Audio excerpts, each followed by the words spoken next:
Here we are, everybody. It is the back nine of our final round of the 2020 Memorial Championship presented by Discraft.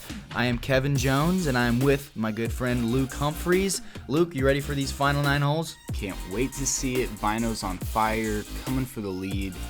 If he posts something nice, he could really make a move up that leaderboard. Yeah, so Vina is somebody we're definitely looking into right now and rooting for hard. We'd love to see him make a push up into at least the podium, but even a possible winning position. Calvin and Eagle making it super interesting with just the incredible pace that they're setting, but they've got a couple players right on their tail as well, so it's interesting to see how it's going to unfold. Yeah, that's a bunch of good scores on the front 9 here. The back 9 is tougher than the front, though, so it'll be met with a little more challenge here. Yeah, that's good for Vina, though. Here we go. Hole 10, is a par 4. We've got 651 feet to cover. There's a Mando tree on the left side, making people not able to throw outside big anhyzers or maybe even sidearms hyzer. What we're having to do is throw up the gut on this first shot, kind of test the ceiling to get some distance. The rocks on the right side are safe, but if you go past the rocks, you're going to be OB on the whole right side of the fairway, and then the rocks on the left side of the fairway are OB. So you got to keep the disc pretty straight. Yeah, you do. If you're throwing a backhand, you got to make sure it doesn't skip out to the left. You could very easily catch 2-3 skips on this Arizona grass and be gone. And if you're throwing the forehand, it's kind of crazy how you get the tendency to just skip up the hill and stay, which pinches off your angle and your access to the green. That's an F2 out of Vino. Oh, so man. Pured. That was gross. What a freaking good shot from Vino right there. Yes, and Kale, essentially matching him a little bit shorter. But that was a beauty. H3, V2 out of him. This is a defender forehand out of Emerson. Very affluent with his forehand game. Oh my goodness. It all happens so fast in such a small space and yet goes so far. Incredible. Simon went roller yesterday, going back to it, playing that hillside.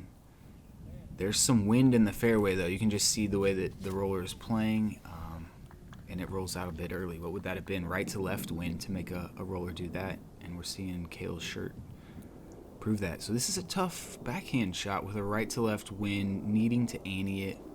You're just going to have to trust the nose of the disc to stay down, and goodness gracious, 2 days in a row. Yeah, he's got it.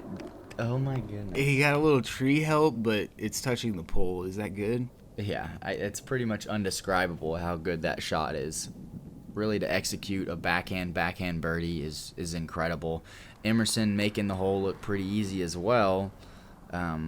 Sidearm, right? Yeah, I'd say the difficulty level of the backhand is like 7 out of 10, and the forehand is like 5.5 out of 10. Yeah, I think I'd agree with that. Maybe even a higher difficulty for that backhand. Yeah, could be right. It's tough. Yeah. Vina had such an amazing drive and kind of flubbed his upshot just a little bit. He's like 45 feet away now. Yeah, it was probably that right to left wind. He thought that possibly if he turned it over too much, it would just end up short. Mm-hmm. And it leaves him about 55 feet. Long putt, but he's got a backstop. This would be so cool to see him make.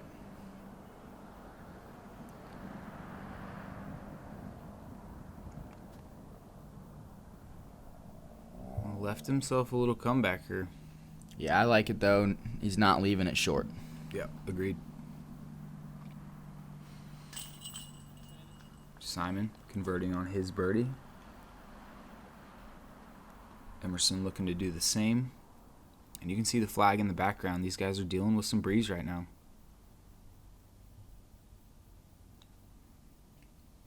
So Emerson's got a left to right wind. And possibly a little something in the face.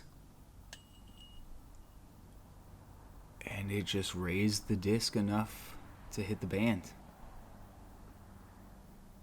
Unfortunate.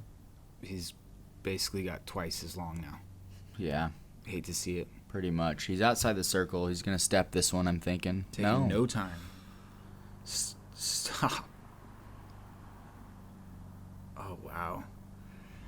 Just unlucky. An inch high. and then an inch low. And I'd attribute almost all of this to that wind that we see. When you're dealing with a slope like that, the wind isn't straight at you. You're dealing with a wind that's not parallel to the ground. Thus, your disc flight plate is being exposed in one way or another. And we just see a couple misjudgments by Emerson. Yeah. Unfortunate. This is an important comeback putt for Vina. Keep his solid score solid. Yeah, agreed. This one's downwind. I'd say preferred putt. Good execution by him. This hole played very similar to round 3. 44% of our field was getting the birdie on it. Played at a 3.8 average. But there was a 7 and a couple 6s. So it had some teeth. Yeah, that was so good from Kale too. I can't say it enough. Yeah.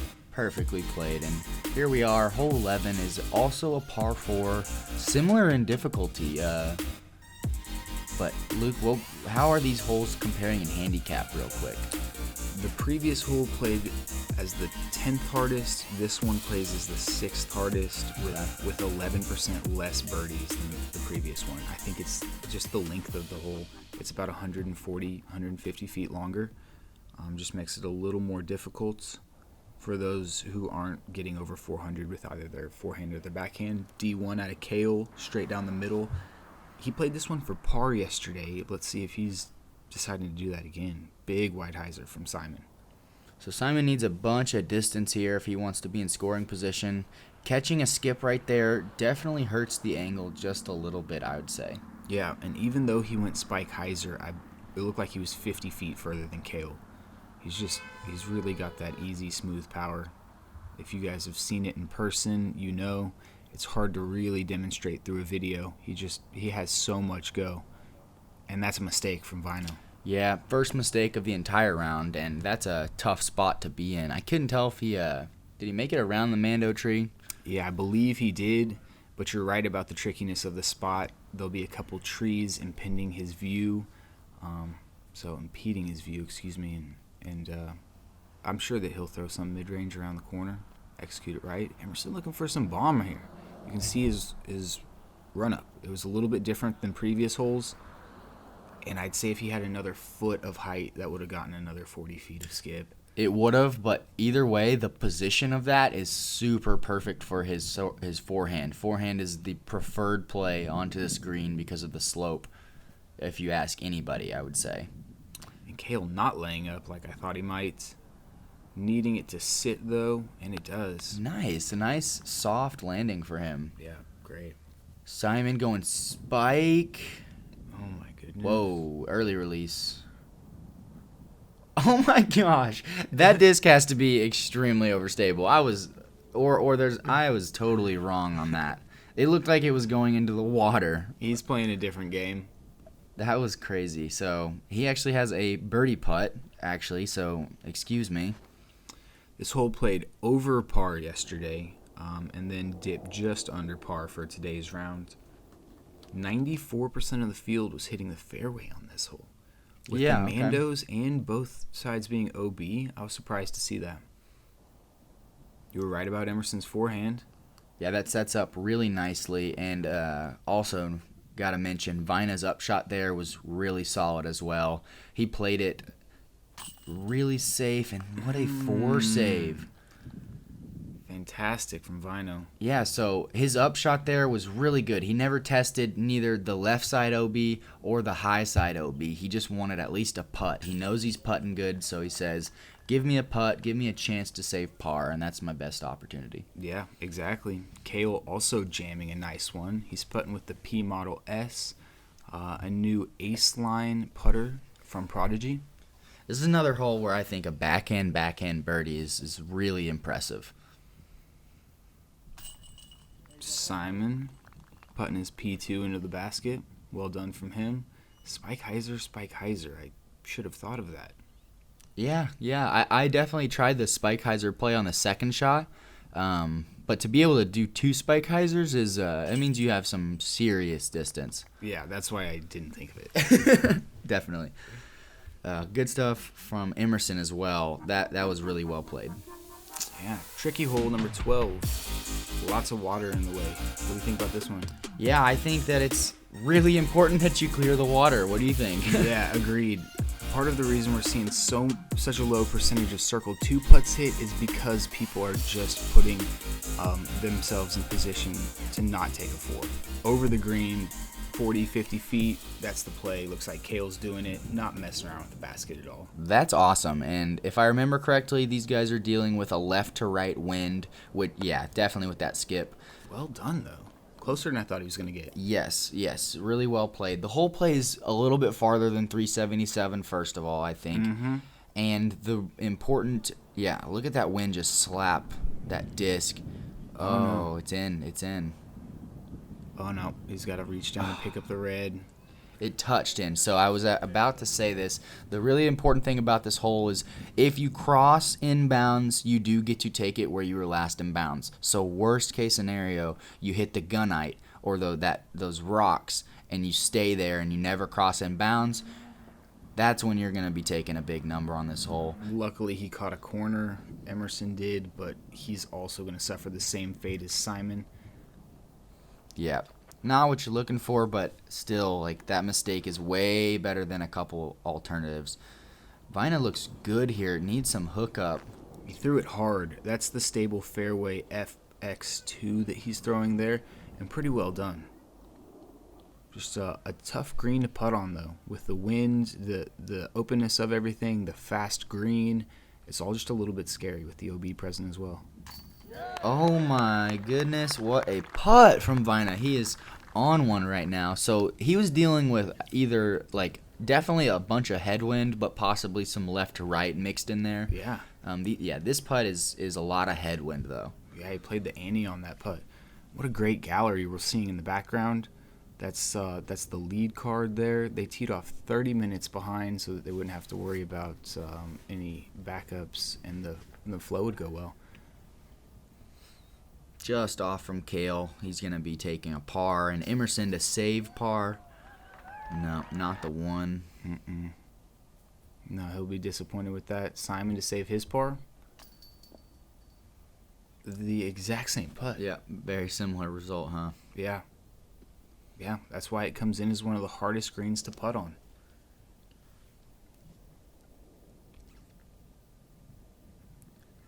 So we're going to see 1, 2, a 3, and 2 4s on this hole. Pretty surprising. 39% of the field was able to get the birdie on it.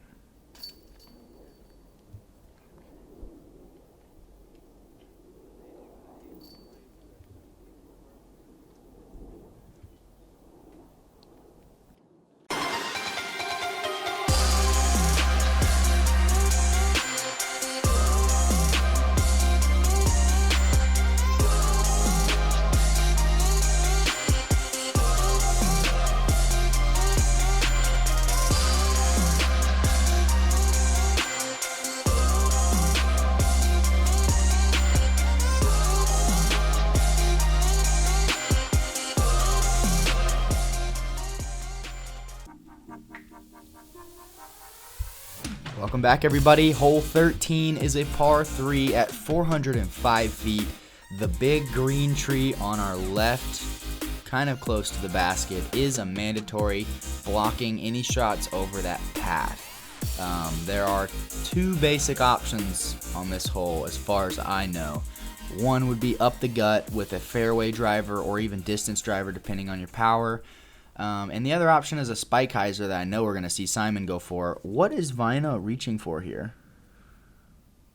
I believe that is his F1. It could be an H3 V2, though. It looks like a fairway driver for sure. I know he likes both of those. Yeah, some type of fairway driver. And it definitely, unfortunately, went out of bounds there. KO playing it nicely. Probably playing it the way that he wanted, though. It looked like a fairway driver, maybe not fully committing to the getting all the way to the green. Spike hyzer by Simon. Oh, there it is. Oh, no. We saw it land and skip, and it seems to have rolled after that. And I saw OB marker too, so. Emerson playing up the gut, even though he's got plenty of power to go the spike hyzer. Wow. Get out of here. Wow. I wonder what disc that was. I guess something like an Explorer. No. That's his new disc. I'll think of it and let you guys know. He threw it in the water but got it back. Mistake from Vino. Was that a run or a layup? That was a layup for sure. Man, then a bigger mistake. Yeah, and it just goes to show how close this water is to the basket. He just literally took one little bad bounce, and Simon pointing out the basket. Luckily, he's on the good side of it, and so he's not into the water. Yeah, only 4% of Circle 2 putts were hit on this basket. Like the last hole, one of the trickiest holes to putt on this course. Just OB present with the raised nature makes it more difficult. Flip side of that is 100% of Circle 1X putts were hit. So lots of people laying up. Yes. Close and then hitting their putts. Yes. Is it possible that Emerson threw a getaway on that shot? It is possible, but I believe it was something else. Okay. I'm pulling it up now. I'll let you guys know. It's a prototype disc, so it's a new Frisbee from them. Okay. So probably not a getaway. Similar flight characteristics, though, I would say. Either way, what a great shot from him. Getting a birdie on this hole is very extra. It's a stroke on a lot of people. What was the handicap on this hole, Luke? Handicap on 13, it played as the third hardest hole, over par for the day. 14% of the field was able to get the birdie on it, Wow. which is equal to like 10 birdies. Okay. All right, here we are. Hole 14 is a par 4, 655 feet. There's OB all on the left side, and there's also a Mando, or maybe, at least one Mando on the left side, so you're not able to throw anything swinging out over the left side because there's another fairway over there, so we don't want any kind of danger in that. Correct. People are going to be teeing off on the farthest left of this tee box as possible because it opens up that hyzer line that Emerson just squeaked through. 12th hardest hole, 6th easiest. So people looking to attack this one, even though the OB and the Mandos are present, it still plays pretty easy. 56% of the field was birdieing this, and it was playing almost a half a stroke under par.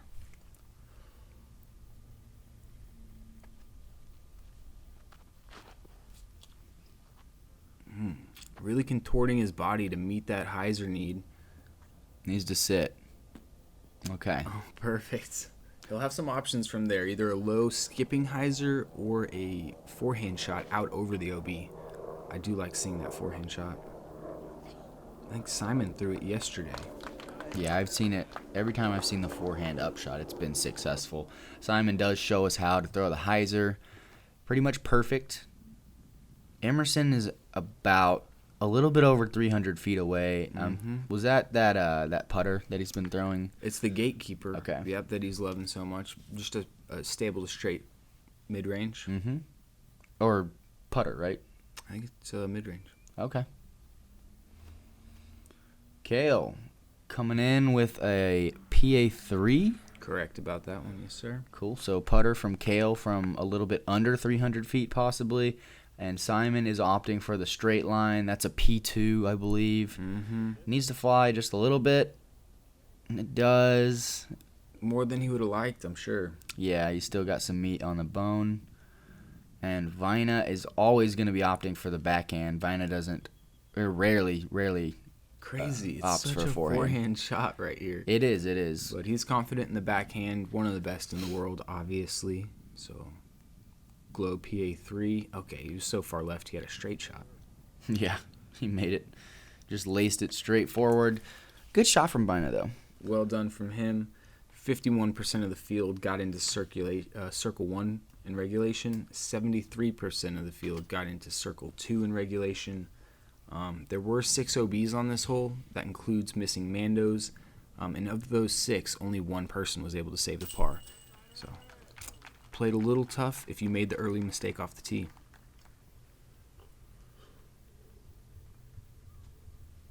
Good stuff there from Simon. And I'm glad I didn't try to assume Emerson's putt because I would have called that one good. He's been a little bit off on the putting green, and usually when he's off, he usually finds it pretty quickly. Mm-hmm. Yeah. There we go from Kale. Just increasing that circle 1 percentage. Yeah, his circle 1 percentage is crazy right now. And we're coming into the home stretch. These guys need to focus up and finish strong. They've got birdie holes in front of them. Other than 18, 15, 16, 17 are ones you really want to get.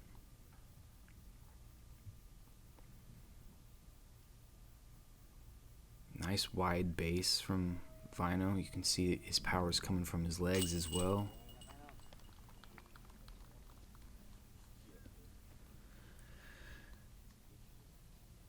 Good putt from him. Emerson had a little trouble today. Not at all on that one. Well done.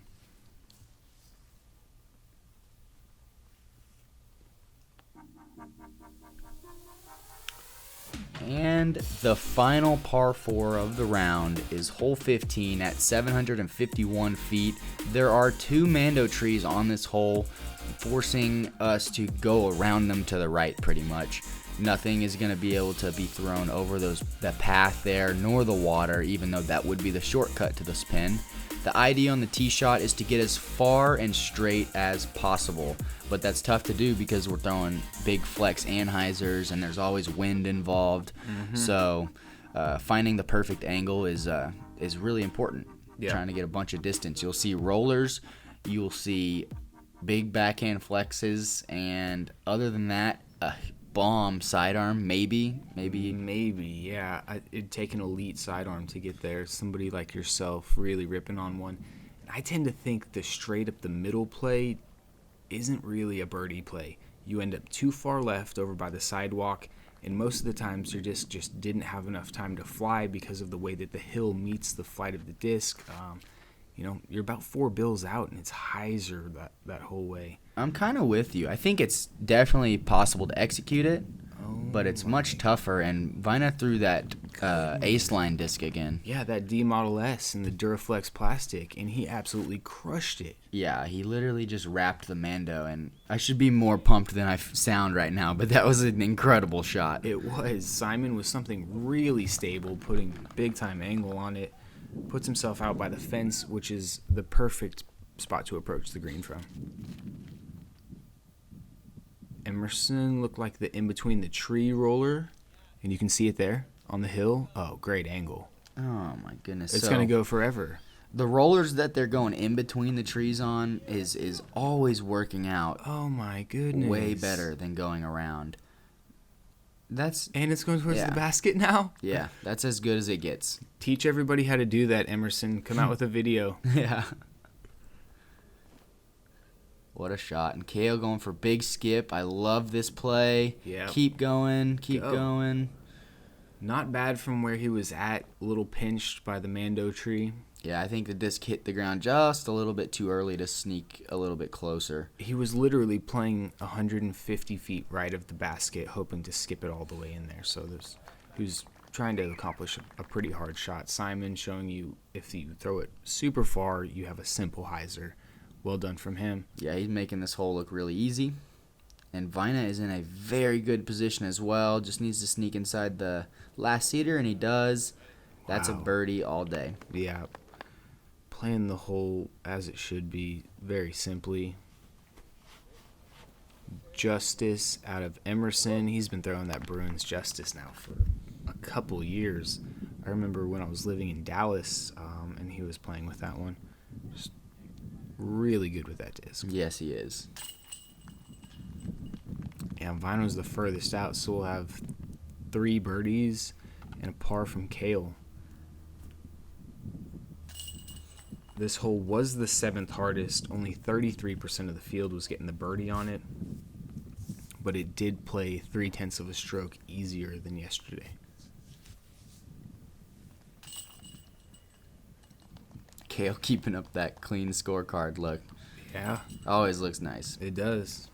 Keep the red out of here. Mm-hmm.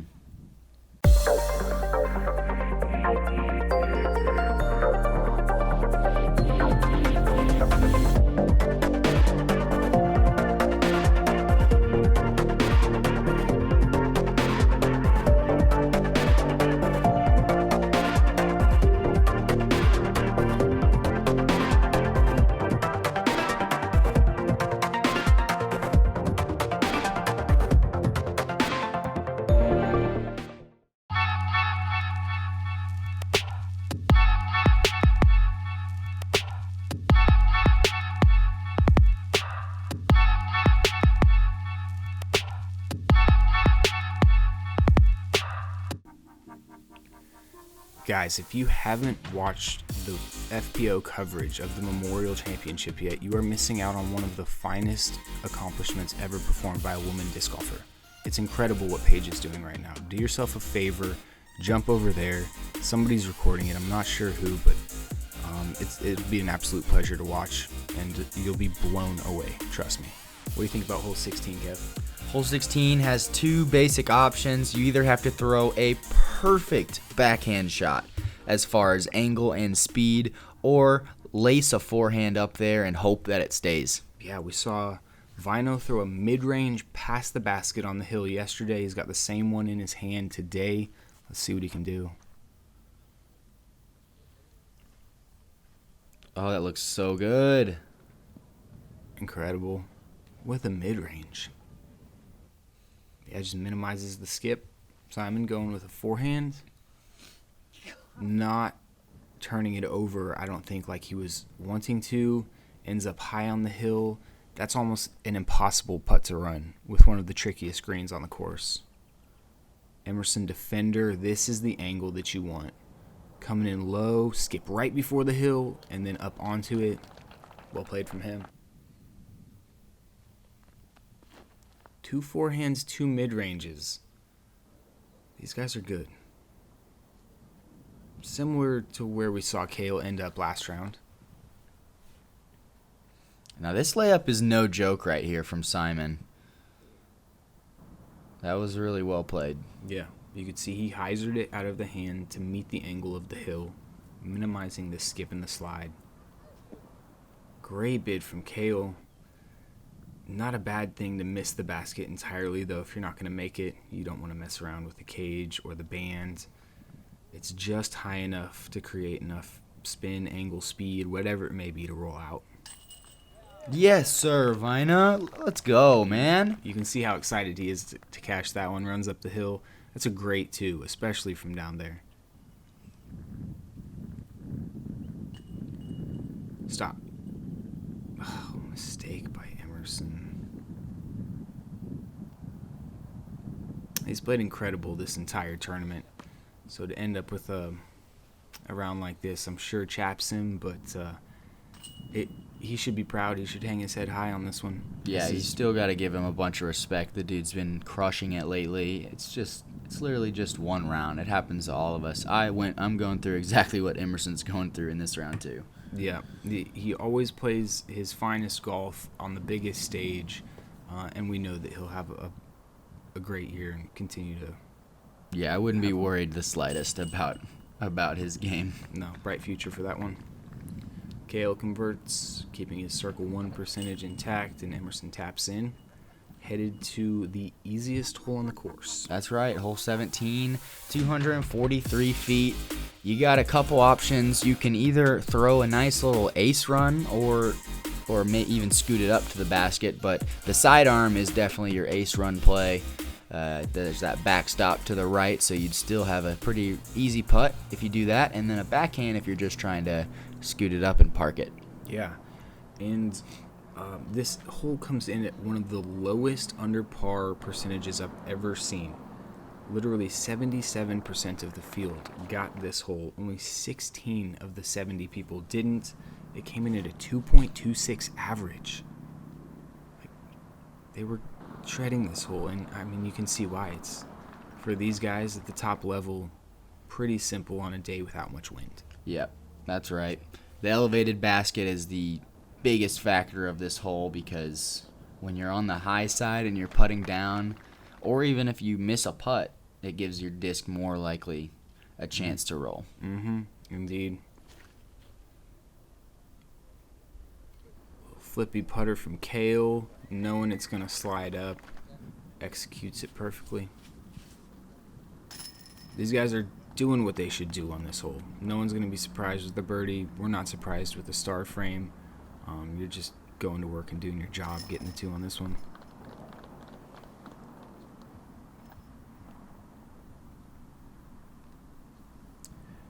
Nearly 90% of the field was putting it inside circle 1. So everybody was doing their job today. And that's going to bring us to our final hole of the round. Yesterday I was expecting a star par on this hole. I can't say I'm expecting the same today because it is the final hole of the tournament. Everybody is probably looking at UDisc right now and seeing what is my score, what's going to happen if I birdie, what's going to happen if I bogey. And then they're going to make decisions based on that. So we're about to see the results of that right now. Vina, start us off.